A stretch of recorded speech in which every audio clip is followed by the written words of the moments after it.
Le monde du travail, c'est 5 jours sur 7 pendant des décennies.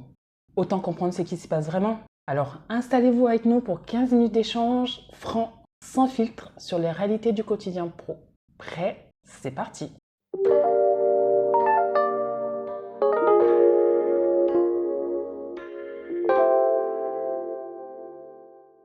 Salut Agathe, Hello Yann! comment tu vas? Écoute, ça peut aller aujourd'hui, mollo on va dire. Passé de belles fêtes là? Ça va, c'est été. Mais du coup, tu l'entends hein, à ma voix, hein. Je suis grippée Oui, maintenant. En fait, t'as fait la bringue là. C'est ça. T'as toute ta voix qui est partie. C'est ça. Et toi, comment vas-tu? Oh, ça va très bien. Hein. Tu vas pas me dire métro boulot dodo là? Bon, vu que ces derniers temps c'était la fête, Bon. ça n'a pas été vraiment métro boulot dodo. Donc Ok. là, c'est la reprise quoi. Voilà. D'accord. Au taquet? Bon, ça va. Plutôt pas mal d'énergie. Les fêtes vraiment tranquilles quoi. Bon. Bah écoute, bonne année à toi, Merci. 2025. Pleine de bonnes choses, Merci. tant sur la vie perso que pro. Merci beaucoup. Voilà, synonyme de pleine de réussite pour toi. Eh bien, merci, je reçois tout ça. Avec grand plaisir. Et bonne année à toi aussi. Mais merci. Pareillement, plein de bonnes choses, plein de réussites, la santé surtout. Oui, hein? Voilà, surtout la santé parce que bon, sans ça, on peut rien faire. Je suis d'accord. Et voilà, plein de réussites, plein de bonnes choses. Merci à toi. Alors, comment commence cette nouvelle année? Par quel sujet? Bon, on va commencer par un sujet qu'on a déjà un peu abordé. D'accord. On a parlé de retour de vacances.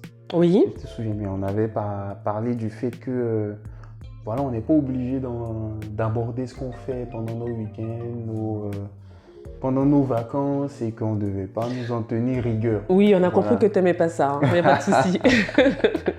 Et bien aujourd'hui, on va encore reparler de vacances, Ouais. toujours de retour, mais on va parler de ce sentiment que j'ai déjà eu moi et que je pense que plein de personnes ont, d'avoir besoin de vacances au retour en fait. De vacances. À quoi t'ont servi tes vacances alors? Et justement, je ne sais pas, je me pose la question. Je ne sais pas si toi tu l'as déjà vécu, mais souvent le lundi, tu as l'impression que tu as besoin d'un autre dimanche. Ou au retour de tes vacances justement, le jour du retour de tes vacances là, t'as pas très envie de retourner. Mais ça veut dire que tu t'es pas si reposé que ça en fait finalement. Voilà. Ça veut dire que... Justement, je pense que est-ce que pendant les vacances, les gens ils se reposent vraiment? Ils font des activités, ils font plein de choses.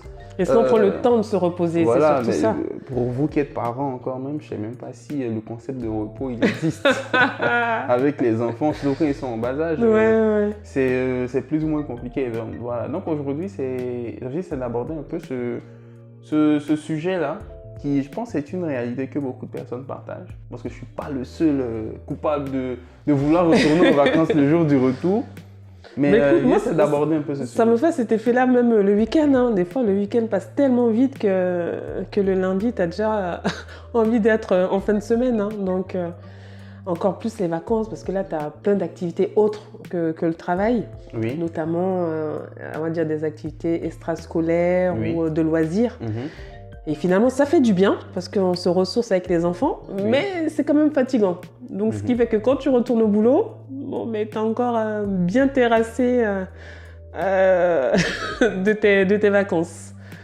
Ouais, et tu vois, ça par exemple, moi je me dis c'est même de la bonne fatigue en fait. Parce que le fait de ne pas vouloir revenir au boulot, d'avoir envie de prolonger les vacances, c'est pas dû au boulot en fait. C'est dû au fait que on s'est dépensé pendant les vacances autrement. Exactement. Voilà, donc voilà, on s'est libéré l'esprit du boulot. C'est-à-dire qu'on a fait une bonne coupure aussi. On a fait une bonne coupure. Ouais, ça c'est bien. Même si on n'a pas trop dormi et qu'on est encore un peu fatigué, voilà, on n'est pas fatigué du boulot. Oui, je suis d'accord. Mais ça pour moi c'est de la bonne fatigue au retour des vacances. On est d'accord. Ouais. On veut bien te reposer, mais bon, voilà, c'est la vie.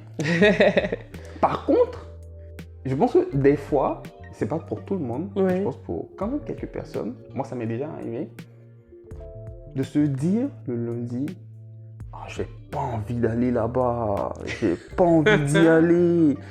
T'es pas le seul, t'inquiète. Donc, en fait, tu es fatigué, mais pas parce que tu as fait plein de choses, c'est parce que tu n'as pas envie de reprendre le boulot. Tu vois. Parce que je pense il y a une sorte toujours de fatigue psychologique, l'idée même de devoir retourner au boulot, ça t'épuise déjà. Et ça, à ton avis, à quoi ça peut être dû? Avant que peut-être je donne mon Ton point avis, de vue. Moi déjà, je pense que ça peut être dû à la charge de travail qui peut être énorme aussi au travail, ce qui fait que rien que d'y penser, tu es déjà fatigué. Tu as également l'environnement de travail qui peut être des fois tellement toxique que même le fait d'y aller, même tu fais un pas de recul avant. Et puis il y a également l'ambiance de travail qui fait que tu es déjà submergé, on va dire.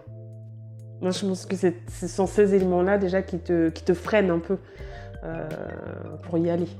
D'accord, donc si j'essaie de récapituler un peu, ça va être vraiment des éléments liés, enfin, à ton avis, à mon avis, à l'environnement de travail qui n'est peut-être pas favorable, ou en tout cas on n'est pas nécessairement à son aise pour pouvoir s'exprimer. Et donc ça coupe l'envie d'y aller.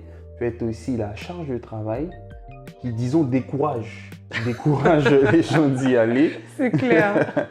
Voilà, en gros, tous ces éléments-là liés vraiment à l'environnement du travail, à l'ambiance au travail et au travail lui-même qu'on aura à faire. Oui, et puis il y a des collègues qui peuvent t'énerver, qui t'énervent tellement que tu n'as même pas envie de les voir. Et rien que le fait d'y aller, déjà, t'es déjà énervé. Et bien bon, ça c'est la vie en société. On ne peut pas être aimé de tout le monde. Malheureusement, on ne peut pas aimer tout le monde. Le plus important, c'est d'être courtois et respectueux avec tout le monde, même quand vous n'aimez pas les personnes. On n'a pas le choix, on vit en société quand même. Ouais. Eh bien, je suis d'accord avec toi, juste que moi, il y a un point que je note souvent, c'est l'ennui aussi au travail. Là, je crois que ça, c'est fatal. L'ennui au travail. Parce que moi, par exemple, comme je crois que je l'ai déjà dit dans l'un de nos épisodes, je n'ai jamais été dans des environnements toxiques au travail. C'est une chance que j'ai eue. C'est une chance, bien sûr. J'ai toujours été dans des équipes, disons, vraiment humainement, en tout cas vis-à-vis de moi, qui ont été vraiment fabuleuses. S'il y a des choses qui se sont dites de négatif à mon propos, ça ne m'est jamais remonté. Personne n'a jamais eu d'attitude négative vis-à-vis de moi. Et donc, bon, moi, j'ai toujours été bien à mon aise, en fait. Mais je pense que c'est lié aussi à ta personnalité. C'est possible. Tu peux être, comme tu as une personnalité plutôt avenante, respectueuse, ce qui fait que tu n'attires pas forcément des... C'est possible. Par contre, ce que j'ai pu avoir, moi, et ça a pu arriver à un moment dans chacune des expériences que j'ai eues, c'est un ennui. Ça, je pense que c'est très dur. C'est un petit ennui. Parce que je refaisais les mêmes choses. Donc, c'est une fatigue mentale. Voilà, une sorte de fatigue mentale. Pas parce que j'ai énormément de boulot, pas parce que je suis submergé de boulot, mais parce que je ne trouvais pas de stimulation dans ce que je faisais. Voilà. J'ai pas eu ça. En fait, dans aucune de mes expériences, je l'ai eu sur toute la durée. C'est à des périodes spécifiques que j'ai eu ces trucs-là. Mais ces éléments-là ont souvent fait que le lundi, je n'avais pas envie d'y aller. Mais comment tu expliques cet ennui-là? Parce qu'on ne te challenge pas assez? Parce que tu as fait le tour de ton poste? Bon, est-ce que c'était parce que j'avais fait le tour de mon poste? Je ne pense pas. Mais je pense que c'est que j'ai souvent été dans dans des sortes de machines industrielles, quoi. Des équipes qui étaient vraiment huilées et tout. Donc, bon, dans ce type d'environnement-là, il y a tellement de process qu'une fois que tu sais comment les process ils fonctionnent et que tu es dans la machine, tu sais comment ça fonctionne, il n'y a plus... Tu es dans une certaine mécanique. Voilà, c'est ça, tu es dans une mécanique. Il y a moins de stimuli, en fait. Il y a moins de challenge. Voilà. Et tu vois, typiquement, ce sentiment-là, je ne l'avais plus dès qu'on passait sur, disons, une nouvelle fonctionnalité avec des choses très différentes de ce qu'on avait fait avant. Et là, par contre, on avait énormément de charges de travail. Je me suis déjà retrouvé vraiment surchargé de boulot.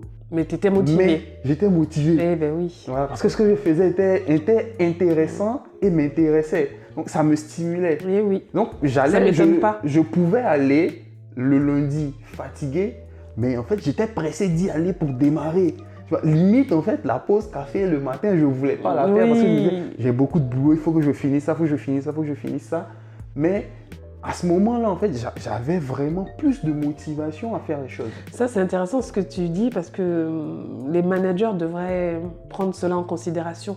Parce que justement, en challengeant tes équipes, en créant ce stimuli, ça permet d'insuffler cette motivation qu'il n'y a pas au sein des entreprises.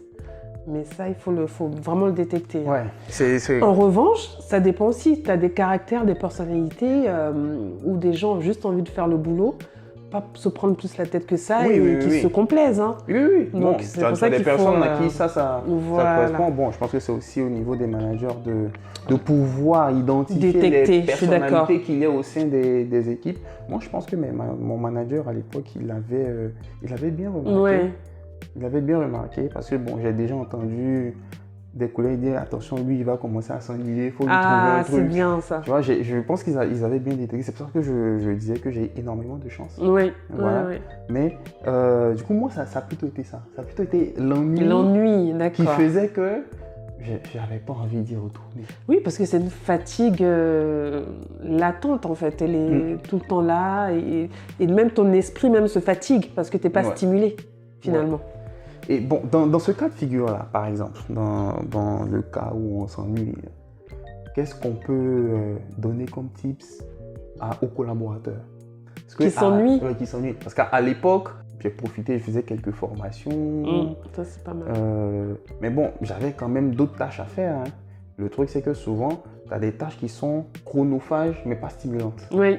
Donc, ça te bouffe du temps, mais c'est pas stimulant. Mais c'est là où ton caractère va être important, en fait. Dans le sens où il va falloir que tu fasses des propositions sur des projets en interne. Comme tu as besoin d'avoir ce stimuli-là, il faut que ce soit force de proposition. D'accord. Pas se dire que je m'ennuie et se complaire dans ses tâches. D'accord. Donc, il va falloir que tu suscites l'intérêt de ta hiérarchie, même auprès aussi de tes collègues, pour susciter un certain intérêt. Sinon là, tu vas mourir, hein, tu vas t'ennuyer. Est-ce qu'il n'y a pas un risque de passer pour le gars un peu trop... le collaborateur un peu trop impliqué, qui veut trop travailler, que son Mais si c'est pour le bien-être et que c'est bénéfique pour l'entreprise, moi en tant que chef d'entreprise, je serais ravie d'avoir quelqu'un qui fasse des propositions. Ok, bon, d'accord. Donc, après, on peut pas plaire à tout le monde, hein, écoute. Ouais, c'est vrai. Du coup, pour récapituler, on dira que dans ce cas de figure-là, il ne faut pas s'asseoir sur son ennui et puis dire je m'ennuie. Il faut essayer d'être force de proposition, éventuellement faire des formations. En tout cas, il faut proposer des éléments pour pouvoir casser cet ennui-là et puis faire des choses bénéfiques pour soi-même et pour l'entreprise. Et puis même, le plus important aussi, c'est également ton épanouissement à la fois professionnel et personnel. Donc si tu as besoin de ce challenge-là au niveau professionnel, il faut que tu le favorises, il faut que tu essaies de l'anticiper en tout cas. D'accord. Mais pour les autres Les autres, lesquels? Les autres, ceux que tu as décrits au début. Qui ont la bonne fatigue. Qui arrivent fatigués qui ont besoin de vacances parce que justement ils se sont un peu trop amusés. Le week-end. Qu'est-ce qu'on peut leur dire? Là, il faut se doper. Hein. Faut carburer, là. Faut vitamine C, D, faut faire quelque chose. Hein.